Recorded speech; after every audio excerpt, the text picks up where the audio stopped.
2월 5일부터 10일까지 주간 주요 뉴스를 전해드리겠습니다. 경기 평택지 재생교지구 도시개발사업의 장기 표류가 현실화하고 있습니다. OBC 더원 방송이 취재한 내용을 종합하면 지재세교조합 측은 최근 업무대행사 측의 계약 해지 최종 예고 통지를 한 것으로 확인됐습니다. 조합 내부에서는 업무대행사 교체를 위해 사업을 고의로 지연시키고 있다는 의혹도 나오고 있습니다. 조합 측은 OBC 더원 방송과의 전화통화에서 계약 해지 이유에 대해선 답변을 유보했습니다. 챗GPT 열풍이 확산하는 가운데 김동연 경기지사가 본격적으로 경기 GPT 구상을 시작하려 한다고 밝혔습니다. 김 지사는 자신의 SNS를 통해 대화형 인공지능 챗GPT 열풍이 불고 있다. 저도 한번 사용해봤다며 이같이 말했습니다. 이어 챗GPT를 사용한 다양한 사례가 매일 보도되고 있고 심지어 콜롬비아에서는 현직 판사가 판결문 초안을 챗GPT로 작성한 사례도 있다며 이 놀라운 기술 발전 속도를 기업이 성장하는 큰 기회로 삼을 수 있다고 전망했습니다. 배우 유아인이 마취제의 일종인 프로포폴 상습 투약한 혐의로 경찰의 수사를 받고 있습니다. 서울경찰청 마약범죄수사대는 마약유관리법 위반 혐의로 배우 유아인을 소환 조사했다고 밝혔습니다. 경찰은 식품의약품안전처가 유씨의 프로포폴 처방이 많다는 점에 대해 수사를 의뢰해 조사를 진행한 것으로 전해졌습니다. 경찰은 유씨 혐의와 관련해 국립과학수사연구원에 감정을 맡기고 유씨를 출국금지 조치했습니다.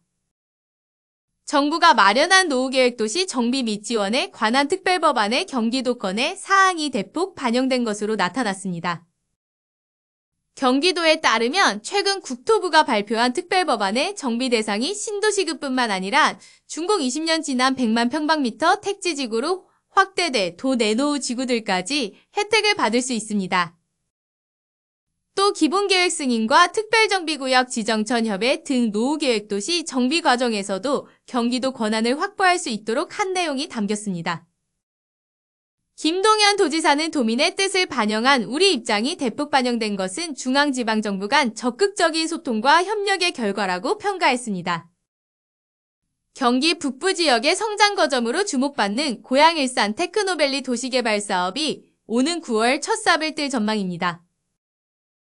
경기도는 최근 도 건설기술심의위원회가 고양일산 테크노밸리 조성공사 기술제한 입찰 제안서 평가를 완료하고 다음 달 기존구조물 철거와 매립 폐기물 사전조사 등을 거쳐 오는 9월 본공사에 들어간다고 밝혔습니다. 준공 목표는 오는 2026년입니다. 고양일산 테크노밸리는 도와 고양시, 경기주택도시공사, 고양도시관리공사가 공동으로 고양시, 일산 서구 대화동 1원에 87만 평방미터 규모로 조성하는 도시개발 사업입니다. 경기도가 튀르키예 지진 피해와 관련해 100만 달러 규모의 구호금을 긴급 전달합니다.